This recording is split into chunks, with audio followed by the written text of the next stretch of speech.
Hey everyone, welcome to another episode of the Dan and Joe Sports Show. As always, I'm Dan.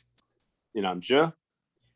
Well, Joe, we had an absolutely amazing weekend of college football. Rivalry weekend, of course, was one of the best ones we've ever seen. A lot of amazing games, but it pales in comparison to probably the most ridiculous coaching carousel we've ever seen. And it goes from Oklahoma to USC to Notre Dame, any of the big time powers you can think of. It's been amazing what we've seen to LSU. And Joe, I want to start off with the move that got everything going, and that of course was Lincoln Riley mere hours after losing Bedlam to Oklahoma State. A game that might have gotten Coach Gundy into his first college football playoff, deciding to leave Oklahoma for USC. Mm-hmm. And of course, I mean, the reasons for doing that are innumerable. And I was shocked at first, but the more I thought about it, the more I kind of thought it made sense. And so, snapshot reaction, Joe, do you think that he made a smart decision, Lincoln Riley, going from Oklahoma to USC? For him and his family, I do. I think personally, yes. As far as like rapport with Oklahoma and kind of, what he had built there, I mean, no, but personally, I think it makes a lot of sense when you look at the contract and everything else. What I've been hearing about the contract that USC's offered him is that it completely offsets any issues you would have with the increased taxes that you have in California, which of course always are going to make any kind of coaching salary be less than what you get in other states. But I mean, my understanding is they're paying for him to have a plane for his family, a separate plane, that's a family plane. They gave him like a $6 million housing allowance, I think. Mm-hmm. And then I think it was something like they may have even bought his house that he had, and bought the houses that he had in Oklahoma, and they're just going to like sell them or something like that from him. I mean, there's just a lot of different incentives they put in there. And I mean, if you want to go outside of just the monetary aspect of it, I think it's such a brilliant move because of what kind of coach he is. Obviously, he's a younger guy. He's only 38 years old, and he's known so much for developing quarterbacks. And the quarterback talent in California is the best in America. I mean, look at the guys who right now are the quarterbacks in the Heisman Trophy race. They're all from California. Bryce Young, C.J. Stroud, and they're all right there for the taking. Matt Corral, yet again, another California kid. I mean, it's just unreal the amount of talent you have out there. And this is a great opportunity he has to go into a Pac-12 that is desperate for a USC to be back, be in their mantle program. And the only competition that he has is Oregon. UCLA is improving, but they're still not the way Rick Neuheisel had them back in the 90s. Washington is now downhill. Arizona State kind of looks like they were going to get back under Herm Edwards for a little bit, but I feel like with the NCAA investigation and what's happened this year, they've taken a lot of steps back. And really, I mean, he's coming into a Pac-12 where I feel like his only issue is going against Oregon. And by the way, the reason Oregon's been good is because they've been getting all the players out of California. So this is going to be a great opportunity for Lincoln Riley to have USC back within a couple of years. Yeah. And the only other team I could think of would be Utah, that might be somewhat of a challenge from time to time in the Pac-12 South. But yeah, I mean, with Lincoln Riley at USC, you kind of feel like the sky's the limit. I've heard rumors that Caleb Williams is going to transfer to USC potentially and follow him out west. So that'll be a story to follow with the transfer portal, the quarterback position. But yeah, to all your points about, the personal incentives of the contract, that made a lot of sense for Lincoln Riley. And then also on a personal level, to kind of finish that point, I kind of think that based on what I'm hearing, that he was thinking for a long time, like this was a calculated decision, that he did not want to join Oklahoma to the SEC. I think that it makes sense when you think about if you're going to have all these good coaches in the SEC, somebody's got to lose. If you're going to have Nick Saban, Brian Kelly, Lane Kiffin, Jimbo Fisher, like not everybody can win. Like you could be a great team and go 8-4 every year with that kind of talent. And so I think it makes sense for Lincoln Riley to want to go to a USC where he could have pretty much a lot more manageable schedule year in, year out. Absolutely. Right now you're talking about 8-4. I mean, look at Jimbo Fisher. He just got that guaranteed contract for $10 million. LSU wants him desperately. And he becomes the first assistant to beat Nick Saban, does all these things. And what did he get in this season? An 8-4 season with Mm-hmm. top five starting. Of course, they've had top five recruiting classes the last few years, and that's what he gets. And that's what it is. That's life in the SEC right now. And I think, he's been spoiled so much at Oklahoma, where they've been the only game in town, really.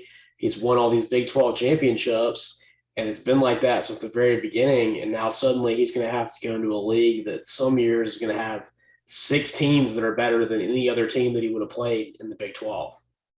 Yeah, I mean, the only way it's going to work out for the SEC with 14 teams will be if they do the expanded playoff, which is, another conversation. Otherwise, you're just going to have, so many teams that are like just as good as other opponents, but there's just not going to be enough spots.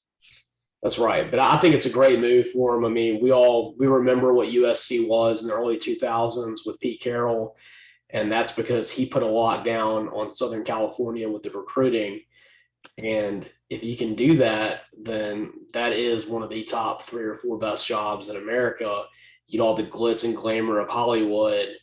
And I think with him being a younger guy on the rise, definitely showing what he's done offensively, I think someone that's a quarterback guru and more of an offensive guy really fits in at USC. I just think it's a great fit, and I think you made the right decision.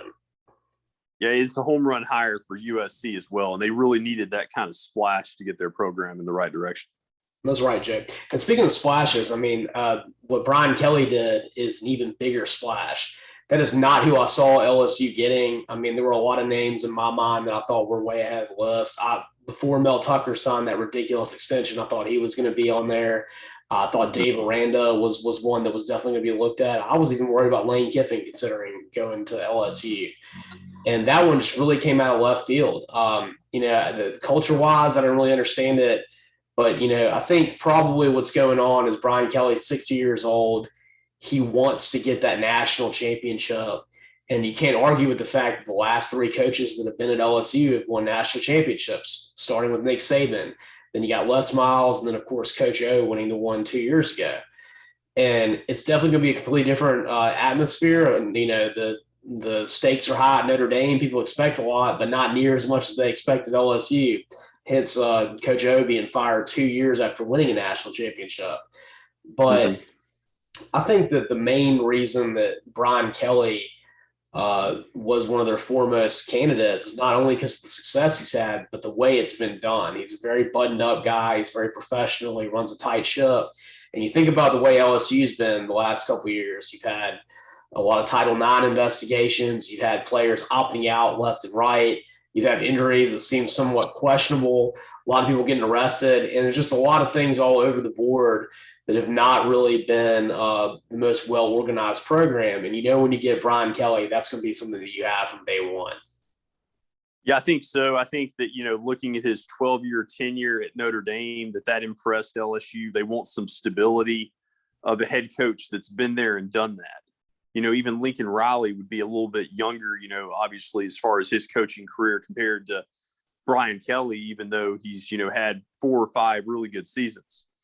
And then you also look at the fact that Kelly's won wherever he's been. He's won at Cincinnati. He's won, I think, at Grand Valley State and Michigan, even before that on the lower college level. And so he's shown that experience. At the end of the day, I think at the point that Lincoln Riley was gone, this was one of the better coaches available for LSU. I just didn't think he was going to be available. Didn't see him leaving Notre Dame this year. As far as Brian Kelly personally, I don't really like the fit. If I was his personal advisor, I would have told him not to take the job. I think that he's walking into just a pressure-packed situation.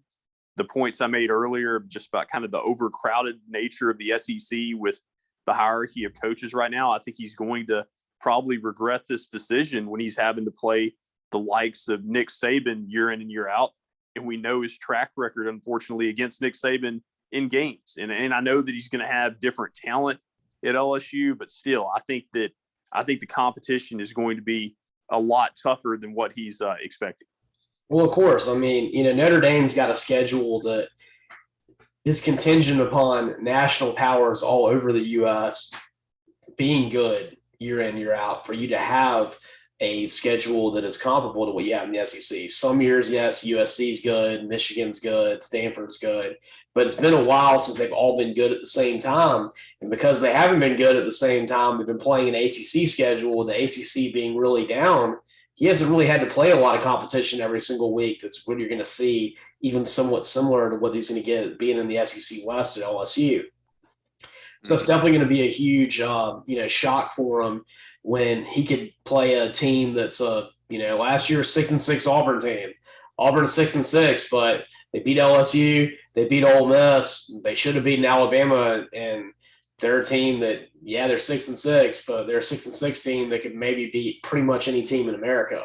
And that's what you have to deal with in the SEC is you're going to play teams that you probably are like, oh, well, they're barely making a bowl game. They're not that good. Well, not so fast. This isn't the same 6-6 kind of teams you're going to play in the SEC that you would, when you take on a Navy team or San Diego State or, who else they almost looked Toledo this year, things like that. So it's definitely a different kind of schedule he's going to be taking.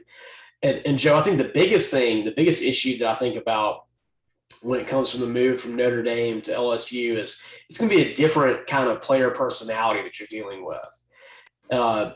You're not going to be dealing with people that are Rhodes Scholars that, come in with 4.0 GPAs. There's going to be some of them for sure. There's a lot of smart people that go to LSU, but you don't have the same requirements that everybody has to meet to be an athlete at Notre Dame. I mean, they don't have any difference in getting into Notre Dame, being an athlete versus being a regular person. That's a difficult, academic institution.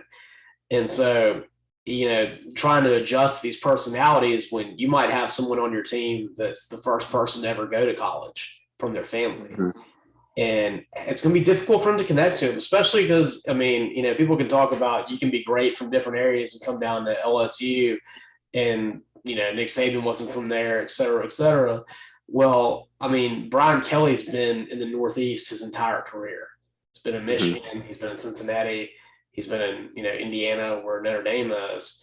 And I think it's going to be a little difficult for him to connect with people, at least on the front end. He's going to have to get adjusted to that, and especially, like I said, dealing with athletes that are going to have circumstances that he's not used to. Yes, no, that's really a compelling point, on two levels. First, just culturally moving into Louisiana, Coach O, he embraced that because he's from Louisiana, and that worked out well. And Brian Kelly, that's going to be a huge adjustment for him as far as hobbies and connecting with boosters and people in the area, fans and alumni. And then also to your point about the players, I think that's a great point because you're going to be dealing, with different players. You're also going to be dealing with a fan base that really doesn't care about the scholastics like a Notre Dame does. Like they only look at the wins and losses. And speaking of the wins and losses, back in 2016, I believe Notre Dame went 4-8 in a season. Mm-hmm. And Kelly was able to survive. I don't think he could survive, a year like that necessarily at LSU. I can't remember the last time LSU went 4-8 in a season. Like this year, they were 6-6 firing their coach. And so the pressure to me is just going to be so enormous. Joe, I think I think the last time they had a losing record in a season was when my brother was in school and they fired Jerry DiNardo to hire Nick Saban. That's how long it's been. I think we're talking since the 90s, the last time that they had a losing season. And you're right, he was able to weather that. And apparently there's been, all these stories about there, how he looked himself in the mirror and decided he was going to change the way he did things in Notre Dame. And that's all well and good. It's inspiring. Bottom line is you don't get to be inspiring at LSU. You have one bad season, they show you to the door. He can maybe go 4-8 next season, the first one he's there, and maybe they would forgive him because based on the fact they gave him a $10 million, a 10-year, $95 million deal. But you're right, you don't get the chance to reset there. And at Notre Dame, you're right, you could have a 9-3 season, and you could point to, well, yes, I had a 9-3 season, but you know what? All my guys graduated, and they're all going on to great careers. You say that at LSU after going 5-7, they're going to be like, "Who cares? I don't care if you have a 99% graduation rate. It's not going to do anything for them." Yes, and so to me, that's the side of the coin. I just wonder how much he considered that, with the contract. Yeah, and then maybe that might ultimately not end up being as big of a deal if he gets the right people around him. But I definitely think that's going to be the biggest adjustment for him. I think Brian Kelly's a fantastic coach. You can't argue with what he maximized out of Notre Dame with the school that it is harder to win at right now with the strict academic restrictions they have. But I think that it's going to take him a little bit to get used to that with LSU. And if he can, and he can find a way to connect with, different kinds of people he's not used to, with different kinds of athletes and students that he's not used to, then he's going to be a great coach. But that remains to be seen. Right. That's the question. All right, Joe. We got some other ones, other coaching hires that are not as big a deal, that haven't gotten as much publicity nationally, that may ultimately end up being better hires than Brian Kelly or Lincoln Riley. You don't know. One that, of course, is a big hire that's kind of gotten buried in the news cycle is Billy Napier getting hired at Florida. Um, Billy Napier, of course, been one of the best group of five coaches now for the last 3 or 4 years. What he's done in Louisiana, Lafayette, has been fantastic. And of course, he's been a guy that's been linked to a lot of SEC jobs the last couple of years. I think he interviewed at Auburn last year. He interviewed for South Carolina. And apparently, he's been very patient in either turning down these jobs or not pursuing them heavily. And he gets rewarded by getting a great job in Florida. And, in a normal news cycle where we weren't seeing the likes of Brian Kelly and Lincoln Riley getting hired away from Notre Dame and Oklahoma, this would be a big news thing. And I think a lot of people would be, celebrating this hire, but it's gotten buried a little bit. But ultimately, Billy Napier may be the best hire out of all of them.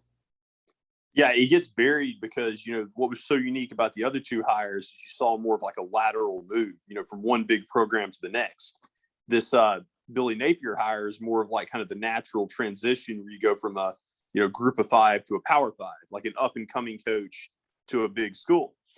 And I remember reading not long ago that Billy Napier, I think, was on the staff at Alabama at the same time, maybe as Lane Kiffin and Mario Cristobal and at least one other head coach now. And somebody Kirby said Smart. that may have been like, yes, Kirby Smart. That may have been arguably like the greatest staff assembled of all time in college football history. And I think that, Billy Napier, to your point, he's been mentioned on the short list of a lot of jobs the last couple of years. He bet on himself. Most of the time that usually backfires on coaches. This time it worked out. But, the question is, will he win at Florida? We will see. Yeah, and I think the main thing that's been cited too about why Napier is going to be such a great hire is that he's a very tenacious recruiter. And if you look at the recruiting staff that he had at Louisiana Lafayette, I mean, they've been recruiting at a very high level for a group of five team. Of course, he's got that experience being in Alabama. I believe that he's also been at Clemson while Dabo's there, so he's gotten to see a lot of great recruiters in action. And he's been one of the main recruiters while he was at Clemson and in Alabama. So you give him the Florida logo and trademark and that fertile recruiting territory, he should do good. The only question I have with hiring Billy Napier is you really fired Dan Mullen and you're going to pay him all this money in order to hire someone that, while he's done a great job on the group of five level, is clearly not as accomplished of a coach as Dan Mullen. So that's the big thing with it. I mean, there's the possibility that he could be better, but you don't feel like you've got the certainty that you really upgraded with Billy Napier. Yeah, I mean, that's certainly a legitimate question, especially when we think about Dan Mullen just being a year removed from an SEC East title. Kind of talking about how quick LSU pulled the trigger similarly, on Coach O.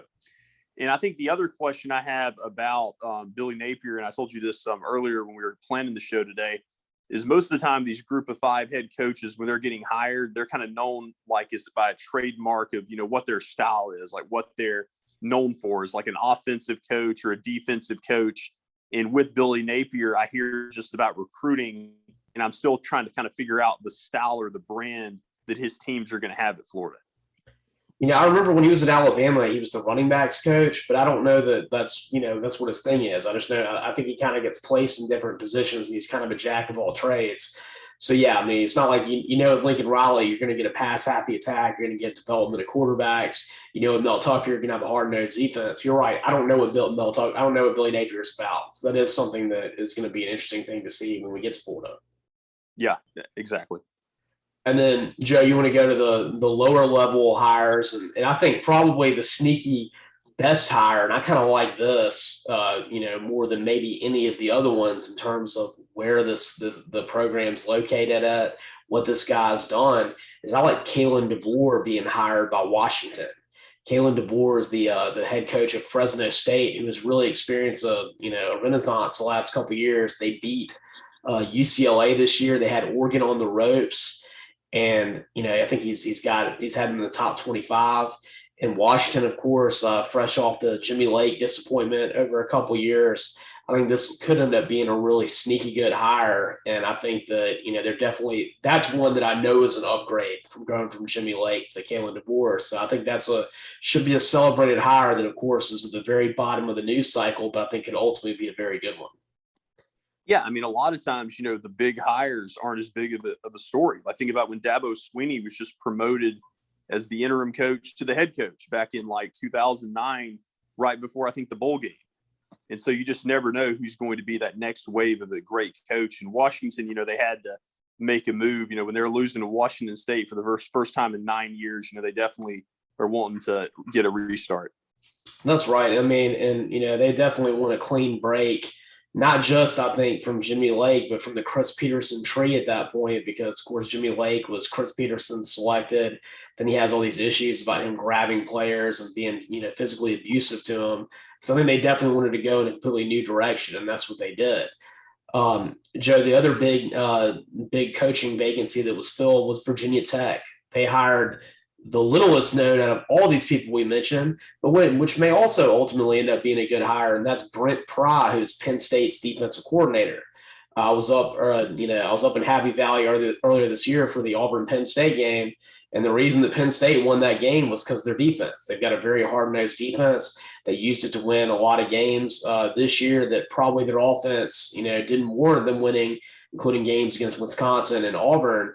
And he's definitely been a really solid contributor to Penn State's success with James Franklin. And I think this is a good hire, too. It's definitely not going to be the one that wows everyone. And I'm sure a lot of people are probably surprised that Virginia Tech didn't get Shane Beamer, myself included. I kind of thought that was a done deal. But like I said, this could be a good one, too. That's really not going to be one that, knocks your socks off the front end. Yeah, and Virginia Tech, their fan base is galvanized and ready to contend again. They're getting kind of tired, of seeing just teams like Clemson in the ACC, and especially this year with Pitt and Wake Forest, those teams carrying the torch in the conference. They remember the days of Frank Beamer when they were, one of the best powers in that conference. They want to get back to that level. Well, and I think that they still have a great crowd with Lane Stadium. I mean, I watched that game where they knocked off, at that time, a top 10 North Carolina team. It's still a really cool place to watch a football game. I mean, when I watched that on TV, I thought if Auburn ever plays at Virginia Tech, I'd like to go see that. They have the Inner Sandman tradition, the lunch pail. There's a lot of things that are kind of cool about Virginia Tech. If you get the right person, I think it can be a good job, especially with how down the ACC is, with Florida State and Miami still not making that comeback.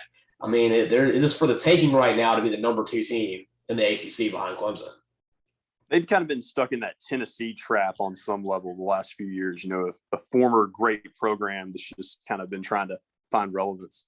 Yeah, that's exactly where they've been. I mean, it's been about the same period of time. I mean, I remember when Auburn went undefeated in 2004, but we played Virginia Tech in the Sugar Bowl.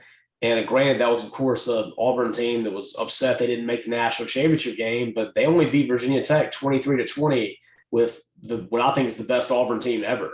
And so that was, showing what Frank Beamer had at that point. He had all that talent. I think Mike Vick's little brother was the quarterback on that team. And Yep. So, I mean, I can still remember Virginia Tech being like that. And if you have the right person, that can be a great program. Oh, absolutely. And Joe, speaking of Auburn, they're also doing a coaching search right now. Not head coach. Brian Harson's still the coach, at least for a week before we find out that he wasn't vaccinated, and then they have to enter into this silliness. But they fired Mike Bobo, the offensive coordinator, after just one season, and now they're in the market for an offensive coordinator. And I'm not sure how I feel about it. I definitely was very disappointed with the offense a lot of times this year.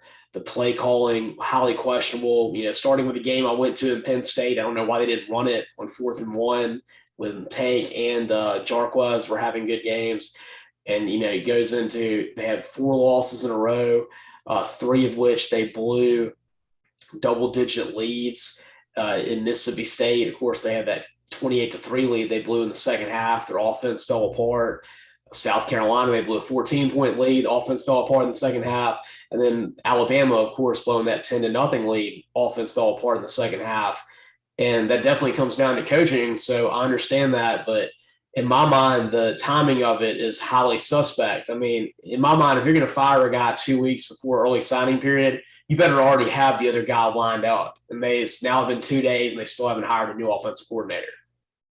Yeah, the timing's difficult.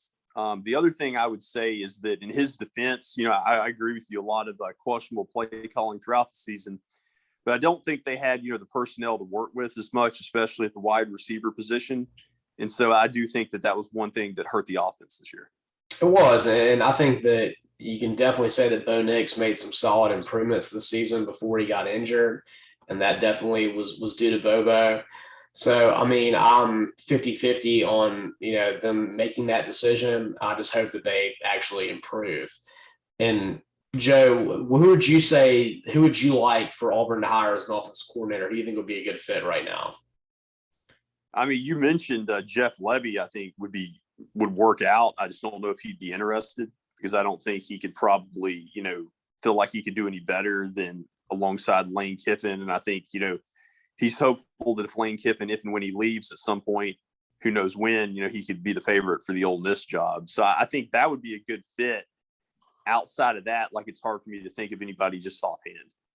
Yeah, Joe. I mean, I've heard a lot of people mention Kendall Briles as one. I think that would be a good hire to take him from Arkansas. I think that would be an upgrade, and he definitely has more of a rushing attack, which would be good for what they have right now, and take Bigsby and Jarquez Hunter and maybe could keep it. I've heard rumors that Tank is thinking about entering the transfer portal. Maybe that could keep him there. I even heard Dan Mullen, which to me is just laughable because I can't imagine that Dan Mullen, fresh off getting fired from Florida, would want to be an offensive coordinator in the SEC. And to be honest, especially at Auburn, he's got a very negative history with Auburn from, of course, all the stuff when he was Mississippi State's coach with Cam Newton. To him getting in the Auburn Florida game, I think a couple of years ago, got a little nasty, and I've always felt that was kind of a very negative relationship, and I can't imagine him actually want to be a coach at Auburn. Yeah, that would surprise me. Would you rule out anybody with NFL experience, or you think they're definitely looking for somebody that's in the college game now? Joe, this would be a complete pipe dream, but I've heard that Joe Brady is possibly getting fired by the Panthers. Maybe you make a big play for Joe Brady right now, offer to pay him like $3 or $4 million a year and get him away from the firing line at the Panthers, help him to where he doesn't have that termination on his resume. I think that would be a great move. Plus, you want to keep Bo Nix around, make sure he doesn't want to leave. We saw what he did with Joe Burrow. I mean, that in my mind would be the ultimate hire. That's who I would want. And actually, timing-wise, might be a possibility. That'd really be something. Yeah. And, hey, if Joe Brady, thinks, okay, the NFL didn't work out for me, what would be the best thing in the world for you to do? Why don't you come in one season, turn Bo Nix into the next Joe Burrow? Maybe not that good, but, get him kind of, remake his career like that. And then, boom, you can get that head coaching job when silly season starts again next season. He might even take the head coaching job from Brian Harsin if that happens. I will be okay with it. All right. And, when we're speaking of that, we'll talk about the Iron Bowl and some of the great games that they had last weekend in our next segment. I want to thank all of our listeners. You can check us out on our new YouTube channel, Dan and Joe Sports Show YouTube channel. Also, you can listen to all of our episodes on Spotify. You can also like us on Facebook at DJ Sports Show, and you can like our fan page on Facebook. And as always, I'm Dan. And I'm Joe.